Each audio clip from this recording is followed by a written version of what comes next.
Hey, it's Greg here with MaritimeGardening.com, and a really short video here on a trick I use to get my peas started early. Peas are a really tough plant. You can plant them when it's cold outside. And I shot this video on March 21st or 22nd, like on the weekend. It's now like middle of the week, very early in the AM as I record this, do this voiceover. It was really windy when I shot this video, so I had to do the voiceover technique. So people wonder why I do voiceovers sometimes and why sometimes I'm just live. It's just because of wind.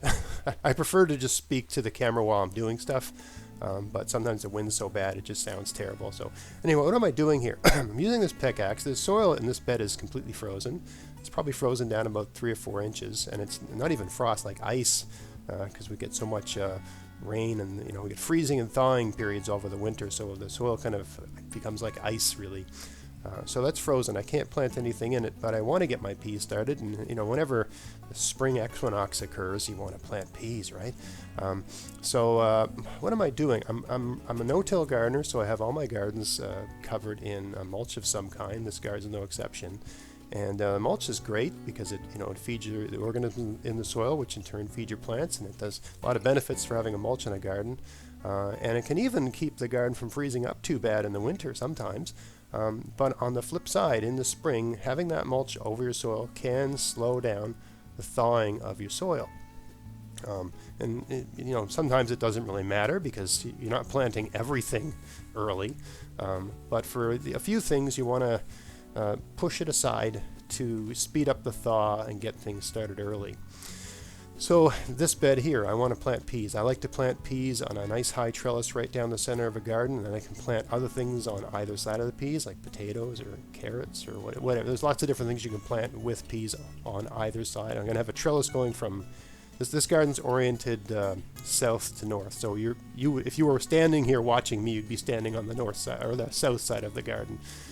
So if I put a trellis straight down this line, I'm going to have one side of the garden get the west sun and another side of the garden get the east sun. So it's good for growing things like lettuce and stuff like that, where in the height of the summer maybe you don't want them getting full sun on them all day long because of bolt. Anyway, so here I am putting this clear plastic over that strip of soil that notice I haven't taken the mulch off the whole garden. I've just taken the mulch off the part that I want to thaw out. And even by doing that, I'll create a little air space between the plastic and the soil, which is good. It's good to have a little air space because the sun's going to shine through the plastic. It's going to heat the soil because the soil is dark, and it's going to create an air pocket that's warm, right? So it might be 0 Celsius, freezing temperature outside, but that little air pocket above the soil is like 20 degrees, right? Room temperature, even on a really cold day. And at the same time, so you've got the ambient air that's 20 degrees, that's heating your soil, but you've also got the sun shining right on the soil. So you've got the sun's radiation affecting the soil and thawing it out and speeding all of that up. So I know there's lots of people that whenever I do a video where I'm using clear plastic to thaw things, they talk about black plastic. So, and you notice I never use black plastic.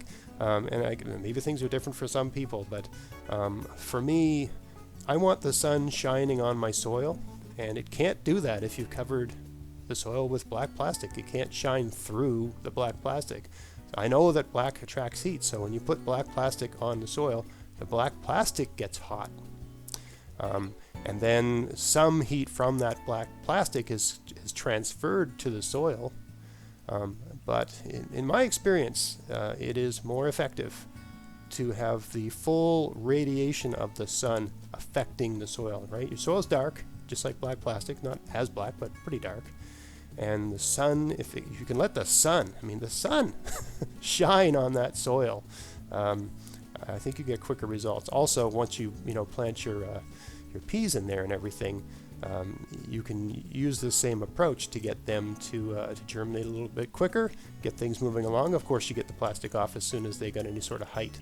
You can even make put a little thing in the middle to sort of pick the middle up and make a little space there, and just move things along that much quicker. But anyway, that's the general idea, right? Make a little space, get the soil thawed out, and plant your peas. So I hope you found that interesting. If you did, please like, share, subscribe. Check out my podcast, maritimegardening.com. And until next time, get out there, get at it, have fun in your garden. Thanks for watching.